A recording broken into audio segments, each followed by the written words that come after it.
Cyril encore. Motema nange sepeli mingi natangi makombi na yo. Oyanga motema esepeli natangi makombi na yo. Elobi tango nange ezali kaka na tango nanga nzambo kopambola ngai. Kaka na tango nanga nzambo kotombola ngai. Soki osali te yawe na ngai kombo ekotola mapamba ye. Soki osali te rabi ye kombo ekotola mapamba ye.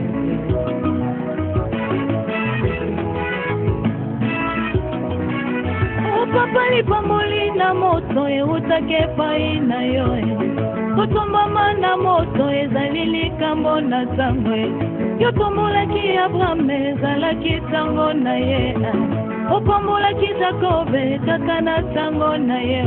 Kaka na ntango Joseph papa yo pambolaki ye. Ntango nanga pezali kaka na ntango nanga nzambo kopambola ngai. Soki osali te yawe na ngai kombo ekotola mapamba. Soki nde kwa za pembe na nga pambola mina sepelaka. Koloba ete panye komi nesika na ye. Lobi pe kokoma nesika na ngai. Ezali kambo na ntango. Oh papa lipamboli ya libala eutaki epai na yo. Lipamboli ya libala ezali likambo na ntango. Bayobalisaki Estere ezalaki ntango na ye. Obalisaki Rite ezalaki ntango na yo. Napela ntango na nga papa yobalisaki ngai yo. Ntango inone ezali kaka na ntango na ye. Nzambo kobalisa yo. Soki osali te yawe na ngai kombo ekotola mapamba ye. Soki osali te rabuni kombo ekotola mapamba ye.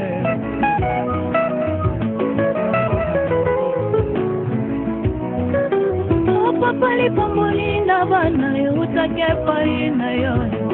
Yango mpe lokola ezali likambo na ntango. Opambolaki Ana ezalaki ntango na ye. Opambolaki Sara kaka na ntango na ye. Yawe na ntango Elizabeth papa yo pambolaki ye. Ntango nanga pezali yawe kaka na ntango nanga. Wete bato bazokosa na notion oyo. Soki osali te yawe na ngai stérilité ekomi synonyme ya badémon. Soki osali te Shilo synonyme ya péché. Donc la Bible lobi na ngai il y a de femmes que toi tu as rendu stérile. On a un moment opportun au caniselaki bango. Pense à toutes ces femmes éternelles qui pleurent dans le mariage. Alléluia.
Au moment opportun, ça arrivera où je suis.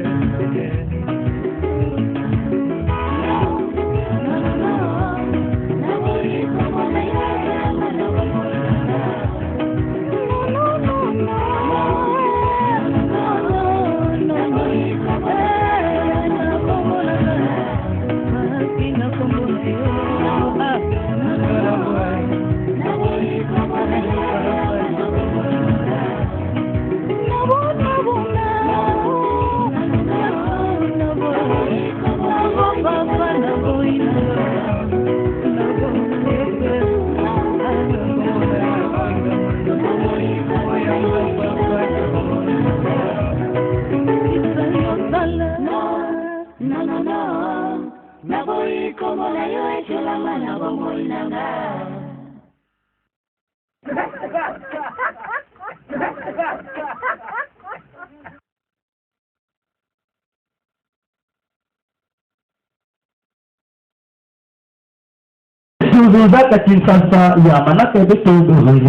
Le festival de l'Esprit Saint ou du Saint-Esprit. Festival du Saint-Esprit. Pourquoi nous avons dit festival du Saint-Esprit? Parce que nous sommes dans la célébration de la Pentecôte. Et la Pentecôte pour l'Église, c'est la fête de l'Esprit Saint. La fête de l'Esprit Saint. Car c'est là même le commencement de l'Église que nous avons aujourd'hui. C'est à ce moment-là que le Saint-Esprit est venu sur les apôtres. Mais pendant ces 3 jours, nous allons diviser ce grand thème-là en 3 sous-thèmes.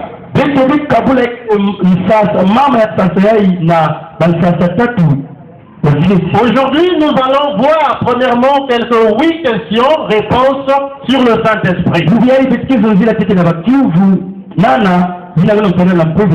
Nous allons poser 8 questions concernant le Saint-Esprit et le baptême du Saint-Esprit. Et aussi donc 8 réponses à ces 8 questions. Pour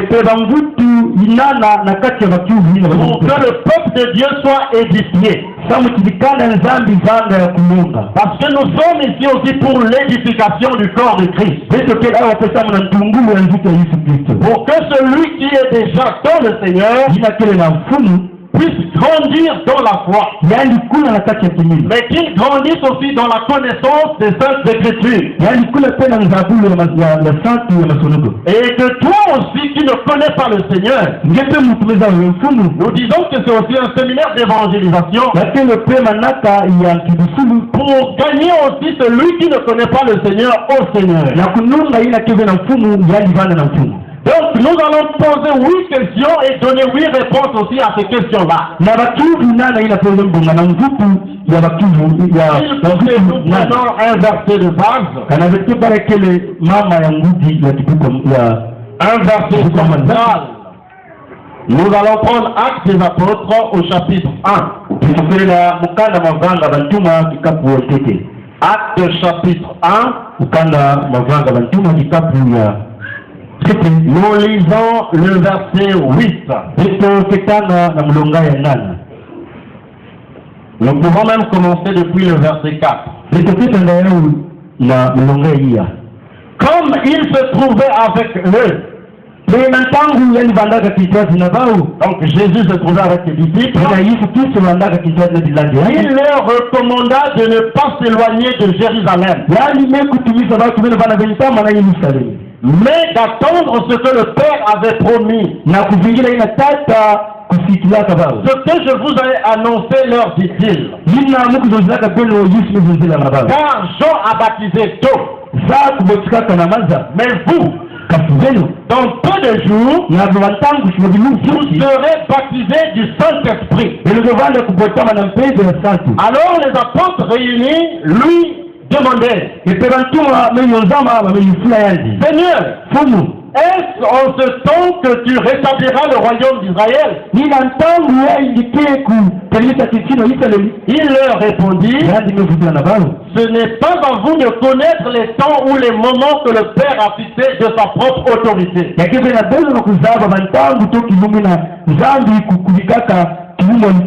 Le verset 8, il dit, mais vous recevrez une puissance. Le Saint-Esprit survenant sur vous, et vous serez mes témoins à Jérusalem, dans toute la Judée, dans la Samarie, et jusqu'aux extrémités de la terre. Amen. Donc c'est là que nous fondons notre prédication. Pour notre enseignement de ce soir, nous avons dit que le thème était donc 8 questions et réponses sur le Saint-Esprit et le baptême du Saint-Esprit.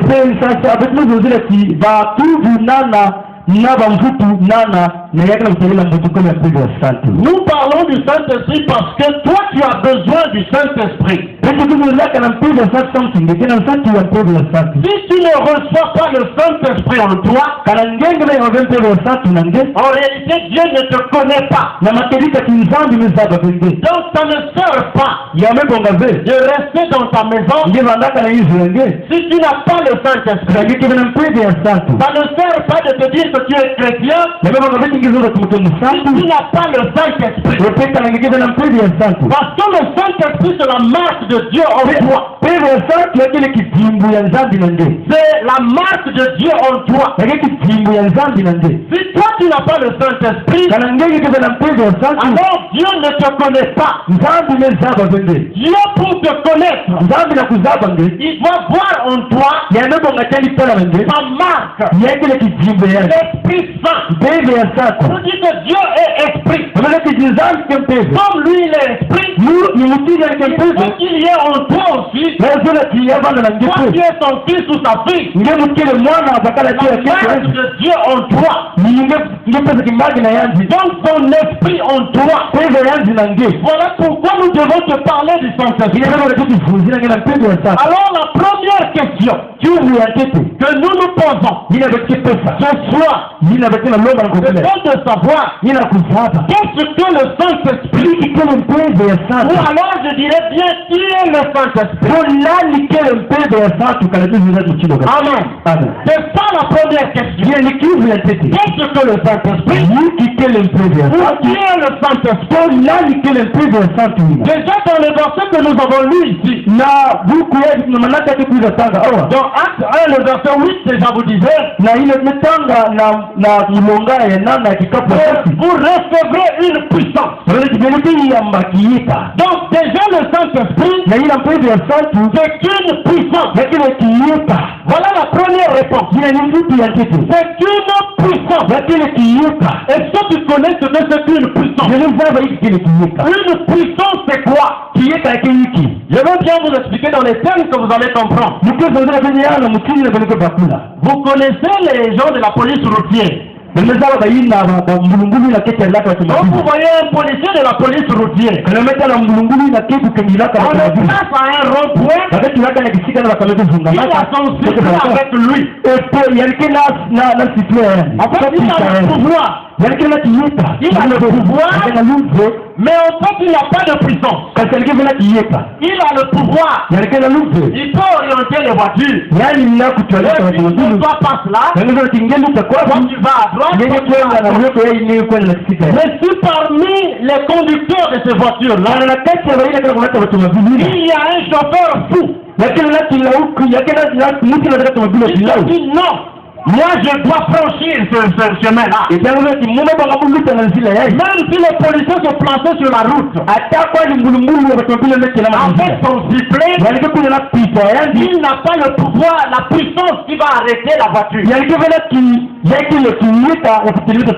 pourtant il a le pouvoir. Je ne sais pas si mon frère peut trouver les mots pour distinguer cela entre le pouvoir et la puissance. On lui a donné le droit, l'autorité d'être là pour orienter les voitures. Mais si un chauffeur se dit que moi je vais foncer sur le policier lui-même, lui il n'a pas la puissance qui va arrêter cette voiture. Alors celui qui a la puissance c'est qui? Vous voyez quand on vous dit que le président de la République va passer par ce chemin, alors on prend les militaires de la garde présidentielle. Ils viennent là, il y a des gens de la police routière là. Et lui aussi le militaire se place à une distance. Il a une lance-roquette sur son épaule. Alors cette lance-roquette là, c'est sa puissance. C'est-à-dire que c'est cette puissance-là qui va faire que lorsque le chauffard brise peut-être la barricade qui est là, alors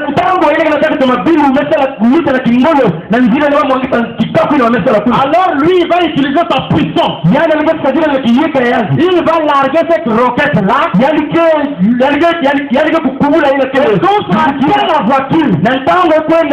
La voiture est calcinée. Donc elle s'arrête là. Elle perd tout son pouvoir. Elle ne peut plus continuer à circuler. Donc ça c'est une puissance qui a arrêté la voiture. Et le Saint-Esprit pour nous aussi, c'est une puissance qui est en nous. C'est-à-dire que c'est comme le médicament dans notre corps. Le Saint-Esprit en toi, c'est cette puissance-là, il va détruire la maladie en toi. Donc si toi tu es malade, et que le Saint-Esprit rentre en toi, comme le Saint-Esprit c'est une puissance, la puissance du Saint-Esprit va détruire la maladie en toi. La puissance du Saint-Esprit va détruire la malédiction en toi. La puissance du Saint-Esprit va détruire tout ce que le diable avait semé en toi. On dit que le Saint-Esprit c'est une puissance. C'est une puissance. Donc une puissance qui est tout enjumée, c'est-à-dire qui peut attaquer toutes sortes de maladies. Qui peut attaquer tout problème dans ta vie. C'est pas le problème que toi tu peux avoir. La puissance du Saint-Esprit est capable de donner la solution à ce problème. Voilà pourquoi on te dit que c'est une puissance. Le Saint-Esprit c'est une puissance. Le Saint-Esprit en toi te donne à toi aussi le pouvoir, la puissance. C'est-à-dire que toi tu peux résister devant n'importe quel sorcier dans ta famille. Mais en réalité c'est pas toi qui résistes, c'est le Saint-Esprit qui est au-dedans de toi. Alors pourquoi on te dit que le Saint-Esprit c'est une puissance? C'est une puissance. Amen. On nous dit encore, vous pouvez noter dans le Jean 14, les versets 16 et 17. De Jean 14, verset 17. On nous dit ceci. Au verset 16, et moi je prierai le Père, et il vous donnera un autre consolateur. Amen. Le Saint-Esprit est aussi un consolateur. Un consolateur. Donc, voyez, c'est comme quelqu'un, toi tu es éprouvé de malheur. Tu as perdu un parent qui était cher pour toi.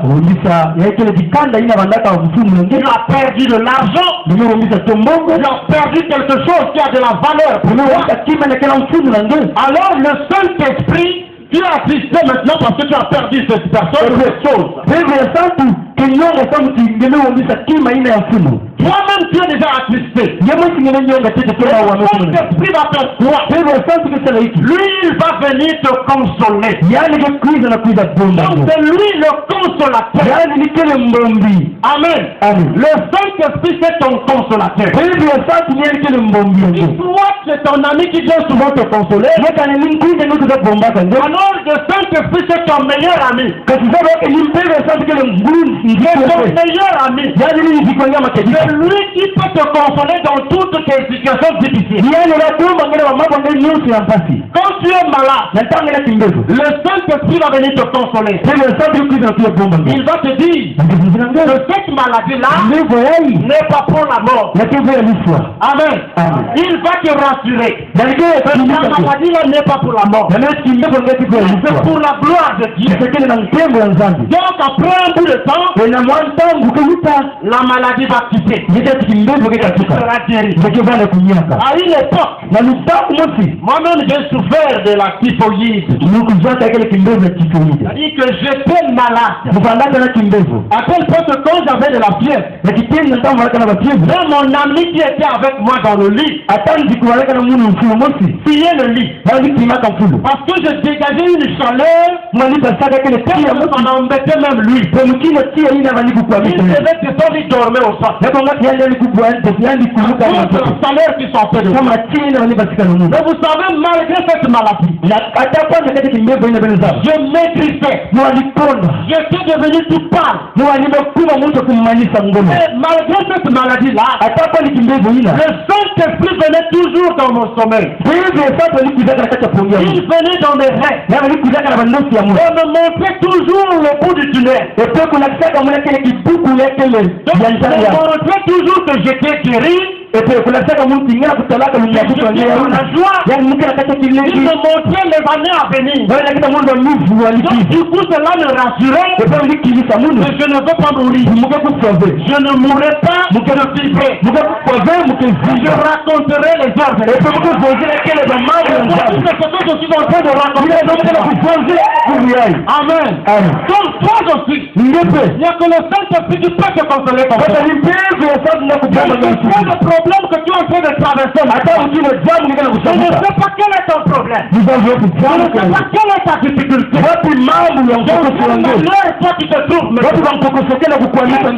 as perdu, tu avais de la valeur dans ta vie. Si tu as perdu, tu avais de la valeur dans votre famille.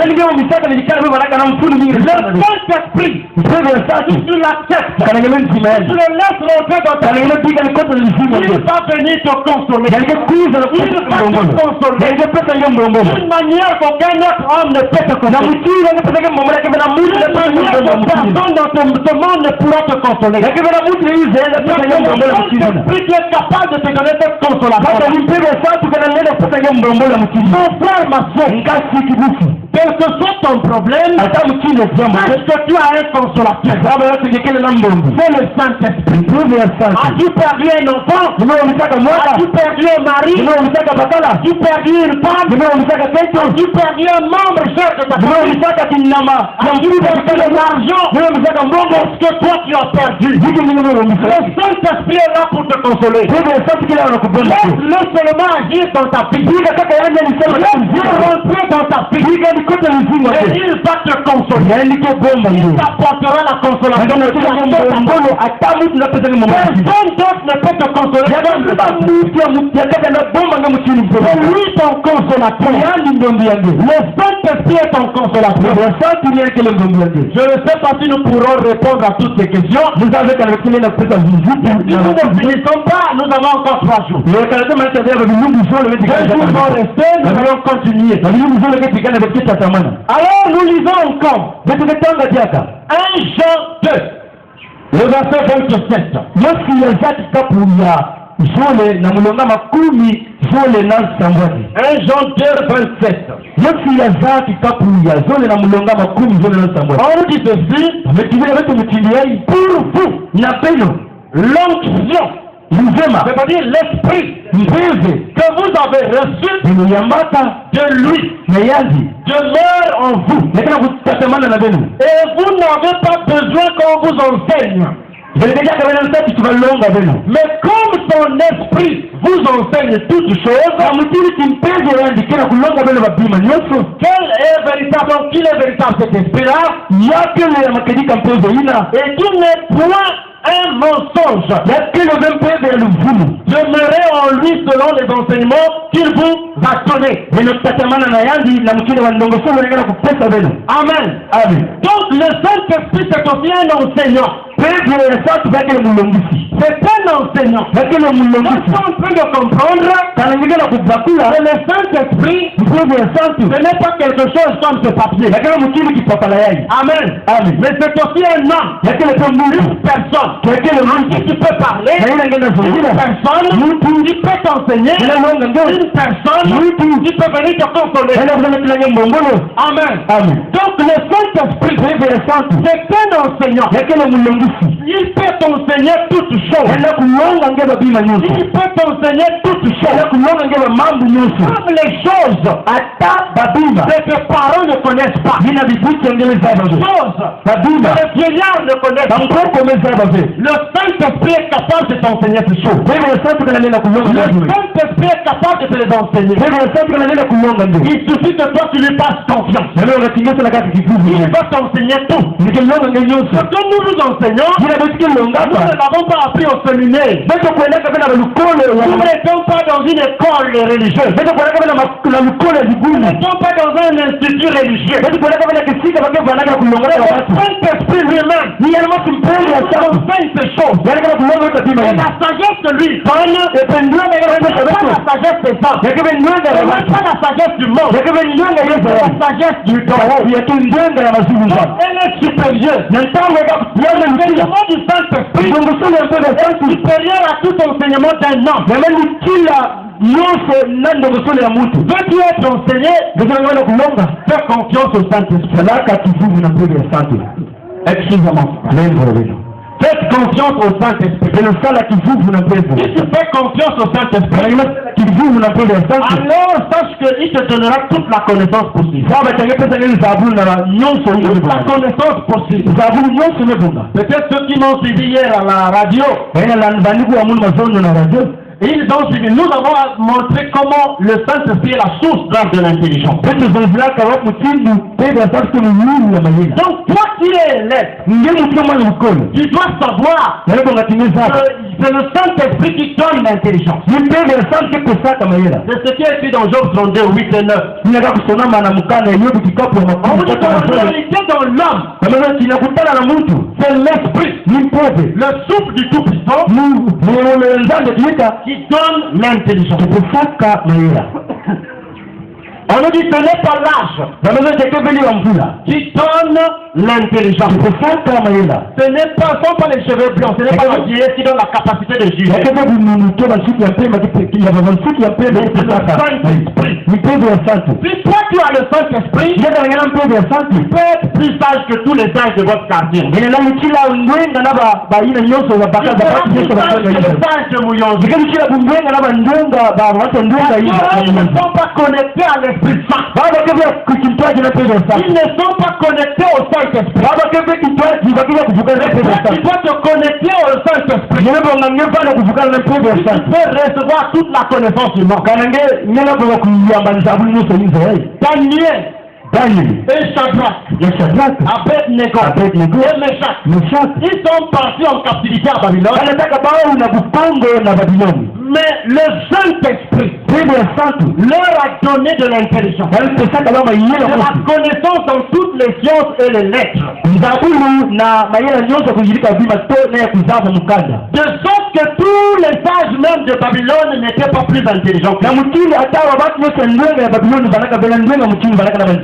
Parce qu'eux, ils étaient connectés au Saint-Esprit. Il n'y a pas d'autre enseignant qui peut enseigner comme le Saint-Esprit. Il s'enseigne dans tous les domaines. Le Saint-Esprit seul, il est capable de t'enseigner comme ça. Il faut que tu te connectes à lui. Qu'est-ce que le Saint-Esprit? Qu'est-ce qu'il est pour nous? Acte 13, versets 2 et 3. Acte 13. Faisons cette démarche avec moi. Acte 13. Versets 2 et 3. On nous dit ceci. Paul Pendant qu'ils servaient le Seigneur dans leur ministère, et qu'ils jeûnaient, le Saint-Esprit dit, mettez-moi à part Barnabas et Saul pour l'œuvre à laquelle je les ai appelés. Amen. Amen. Donc, vous voyez que le Saint-Esprit, là, il a parlé même. Il est là, c'est notre inspirateur. C'est lui notre guide. C'est-à-dire, si tu veux faire des exploits avec Dieu, sois connecté à l'Esprit Saint. Il faut t'orienter de la meilleure manière possible. Il va te dire, maintenant même lève-toi, passe par ce chemin. Parce que là, par l'autre chemin là, ton ennemi a tendu un piège là. Parce que le Saint-Esprit est capable de faire ça. C'est lui seul qui est capable de t'orienter. Il est capable de nous dire ici, qui parmi vous là est un serviteur de Dieu. Qui peut-être même dans ta maison maintenant est un serviteur de Dieu. Le Saint-Esprit est capable de vous montrer votre avenir. Ce qui va t'arriver, c'est le Saint-Esprit qui peut le faire. Voyez, Élisée était là dans son village, dans sa maison. Pendant que le roi de Samarie est là-bas en train de faire ses plans. Comment attaquer Israël?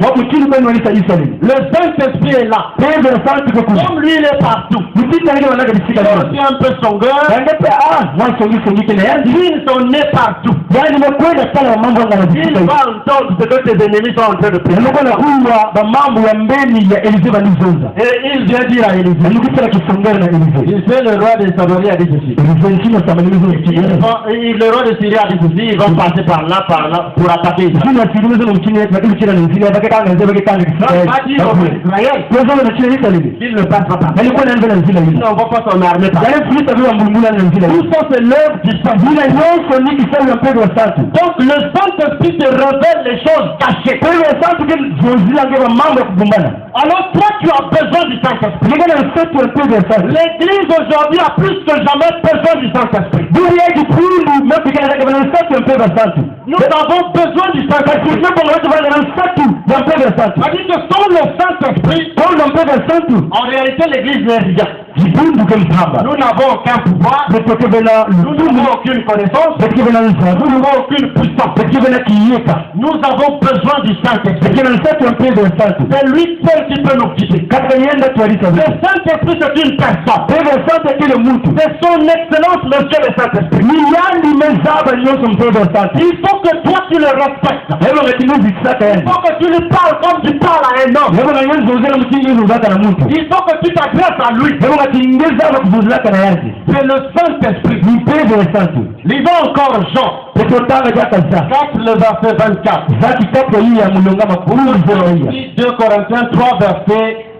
2 Corinthiens 3, le verset 17.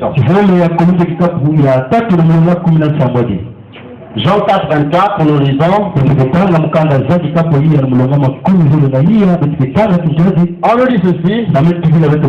Dieu est esprit. Et il faut que ceux qui l'adorent en esprit et en vérité. Dieu est esprit. Toi aussi tu dois l'adorer en esprit et en vérité. Donc le Saint-Esprit est aussi Dieu. Vous notez aussi 2 Corinthiens 3, 17. À cause du temps, peut-être je ne vais plus me mettre en ligne pour ces versets. Donc tu dois savoir que le Saint-Esprit, c'est lui-même Dieu. Vous voyez que Jésus en partant, il dit allez, je m'en vais. Mais je ne vous laisse pas orphelin. Je vous enverrai un consolateur. Et après quand il va, il dit Je suis avec vous jusqu'à la fin du monde. Et pourtant, physiquement, tu ne vois pas Jésus. Mais il est avec nous sous la forme du Saint-Esprit. Donc le Saint-Esprit, c'est Dieu lui-même au milieu des hommes. Dieu lui-même au-dedans de toi. Le Saint-Esprit est Dieu. Le Saint-Esprit est Dieu. Il faut donc que tu comprennes qui est le Saint-Esprit. Pour que tu puisses le chercher. Parce que tu as besoin de lui. Sans lui, tu n'es rien. Il faut que toi, tu sois réellement le temple du Saint-Esprit. La Bible nous dit que nous sommes le temple du Saint-Esprit. Il faut donc que Dieu vienne habiter en toi. Toi qui n'as pas encore reçu Jésus-Christ comme ton Seigneur et ton Sauveur. Il faut que tu l'acceptes comme ton Seigneur et ton Sauveur. Pour que lui, il puisse demeurer en toi. Et c'est là où tu deviendras toi aussi Dieu. Il a dit que je fait de vous des dieux. Mais tu ne deviendras jamais Dieu si le Saint-Esprit n'habite pas en toi. Veux-tu devenir Dieu? Laisse le Saint-Esprit venir au-dedans de toi. Quand le Saint-Esprit sera en toi, toi aussi tu seras Dieu. Quand le Saint-Esprit est Dieu, Dieu qui viendra habiter en toi. Toi qui ne crois pas encore au Seigneur, crois simplement. Accepte Jésus comme ton Seigneur et ton Sauveur. Laisse-le rentrer dans ta vie. Et à ce moment, toi aussi tu seras Dieu. Dieu sera en toi. Donc si tu as le Saint-Esprit en toi, toi aussi tu deviens un petit Dieu. Amen. Parce que tu vas manifester toutes les caractéristiques du Saint-Esprit. Toutes les caractéristiques de Dieu. Qui est donc le Saint-Esprit? J'espère que tu as eu un petit résumé de ce qu'est le Saint-Esprit.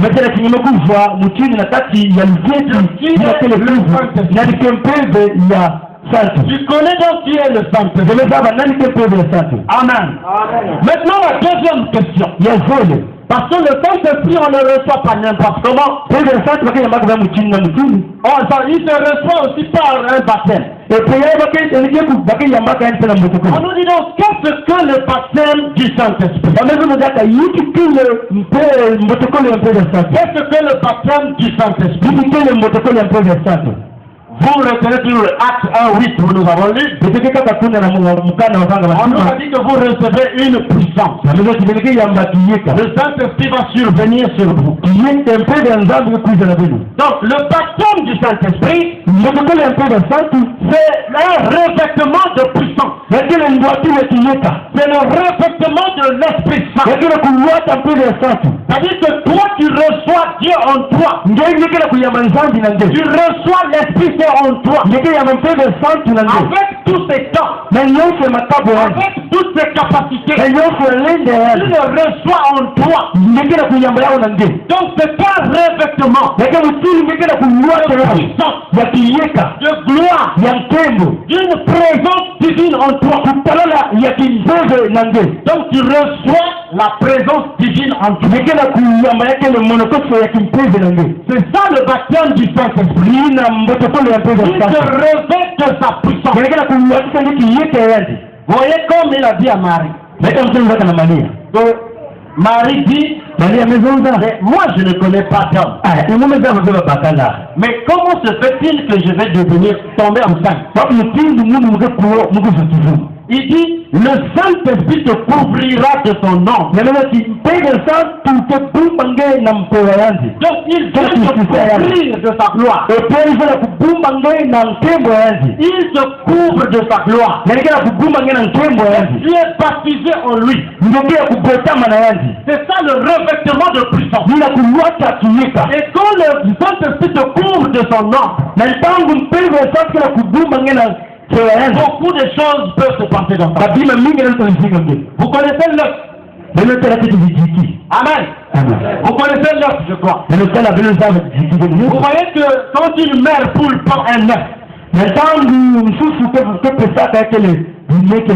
Ce peuple-là, pour qu'il puisse former un puissant dedans,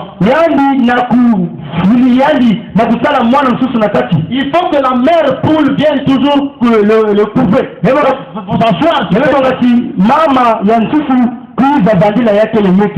Pour que les os se forment, la chair se forme à l'intérieur, toute la forme d'un puissant se forme à l'intérieur.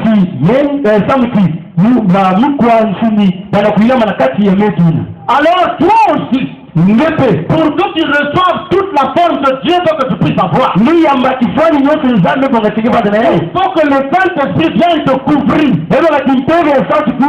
Vienne te couvrir. La mère poule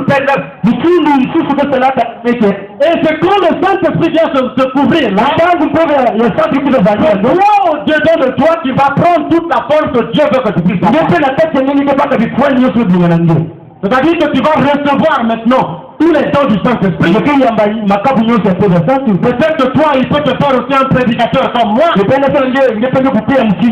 peut te faire peut-être un interprète comme mon frère. Il peut te faire aussi peut-être un chanteur comme les autres. Il peut te faire, toi, je ne sais pas, un intercesseur. Dieu va te communiquer un don particulier. Quand le Saint-Esprit vient te couvrir. Donc il faut que tu reçoives ce revêtement-là. Il faut que dans ta vie tu reçoives le baptême du Saint-Esprit. Pour que Dieu rentre en toi. Ce baptême-là est nécessaire dans ta vie. C'est nécessaire pour toi. Il faut que toi aussi tu recherches ce baptême du Saint-Esprit. Je ne sais pas si tu l'as déjà ou déjà pas encore. Dieu seul le sait. Peut-être que toi-même aussi tu le sais. Il faut que toi tu sois baptisé du Saint-Esprit. Mais la troisième question, on nous dit qui peut donc le recevoir ce baptême-là? Qui peut recevoir le Saint-Esprit? Qui peut le recevoir? Lisons 1 Corinthiens 12, verset 13.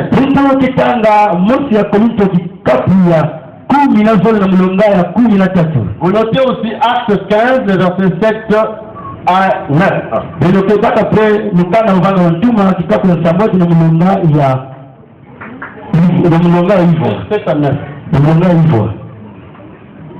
Qui peut recevoir le Saint-Esprit?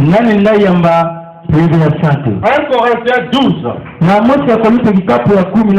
Le verset 13 nous dit ceci. Au verset 13 nous lisons. Nous avons tous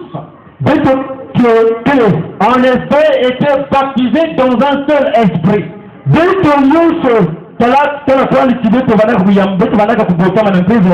Pour former un seul camp, soit juif, soit grec, soit esclave, soit libre.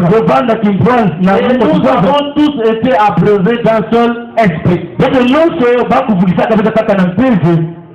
Nous lisons aussi Acte 15, verset 7 à 9.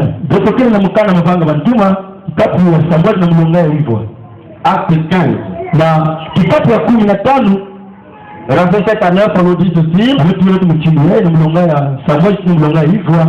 Une grande discussion s'était engagée. Pierre se leva et leur dit.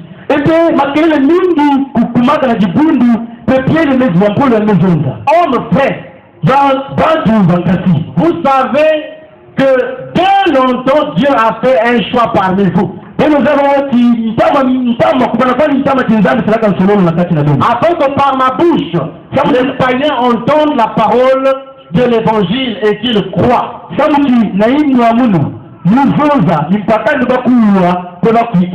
Et Dieu qui connaît les cœurs leur a rendu témoignage en leur donnant le Saint-Esprit comme à nous. Il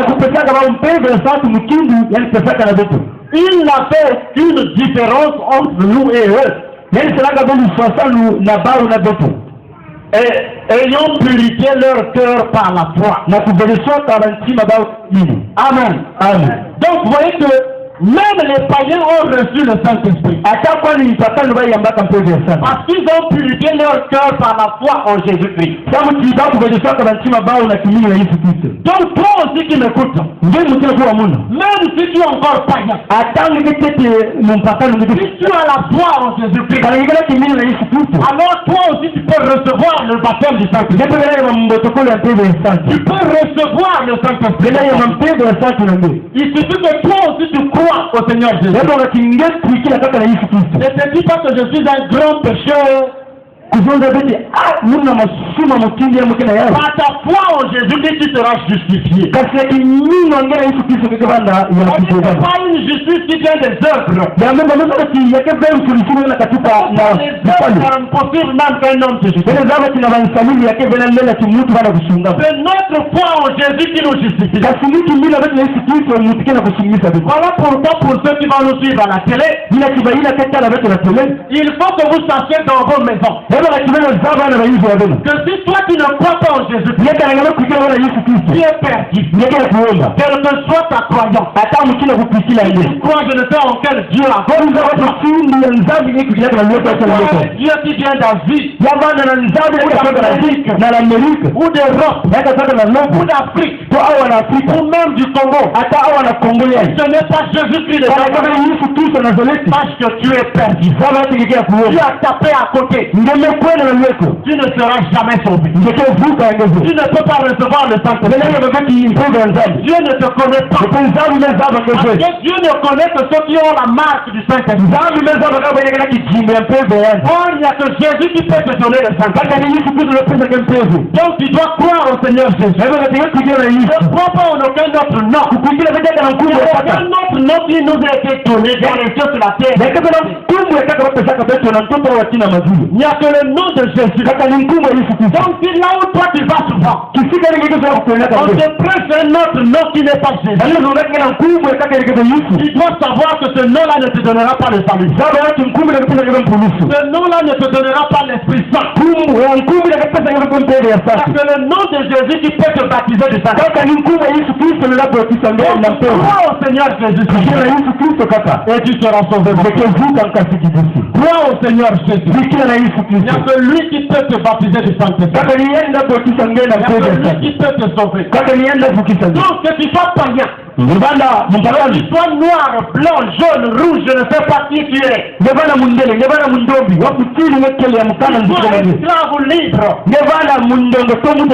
Que tu sois riche ou pauvre. Toi aussi tu peux recevoir le Saint-Esprit. Que tu sois une veuve ou un veuf, un orphelin ou pas, tu peux recevoir le Saint-Esprit. Qui peut recevoir le Saint-Esprit. Pourvu que tu crois au Seigneur Jésus. Dieu va regarder ta foi à toi. Alors la quatrième question, c'est quand, comment et où recevoir le Saint-Esprit.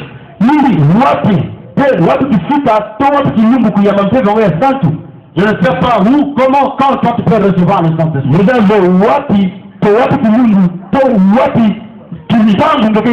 Lisons la parole du Seigneur. Dans Acte 10, le verset 44 nous dit ceci. Acte 10, 44. Comme Pierre prononçait encore ces mots. Donc comme Pierre prêchait encore comme je prêche maintenant, le Saint-Esprit descendit sur tous ceux qui écoutaient la parole. Comme Pierre prêchait encore, le Saint-Esprit descendit sur tous ceux qui écoutaient la parole. Donc toi aussi, quand tu peux recevoir les Saint-Esprit, même en écoutant la parole de Dieu. En écoutant la parole de Dieu, tu peux recevoir le Saint-Esprit. Bien, pour ceux qui vont nous suivre à la télé, on nous dit que le temps est déjà à 40 heures. Nous allons continuer avec ceux qui sont ici.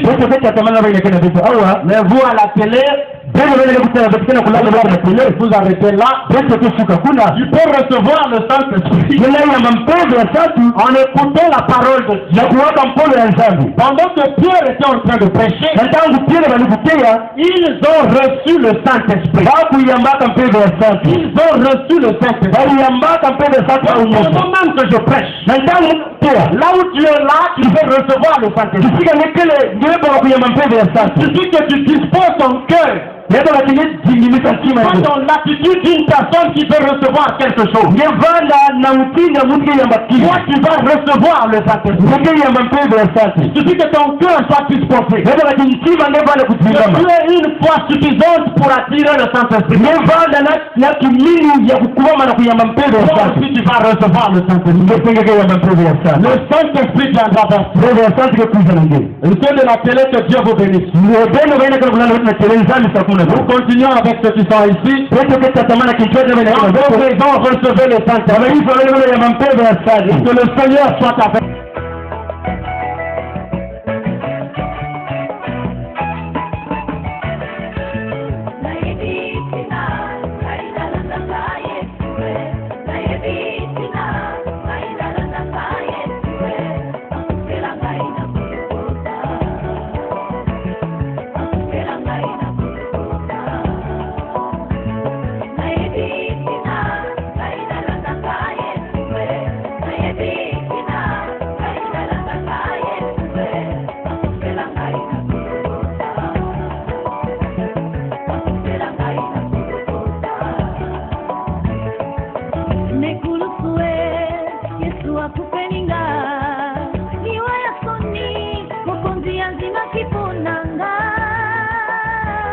Babeta kie,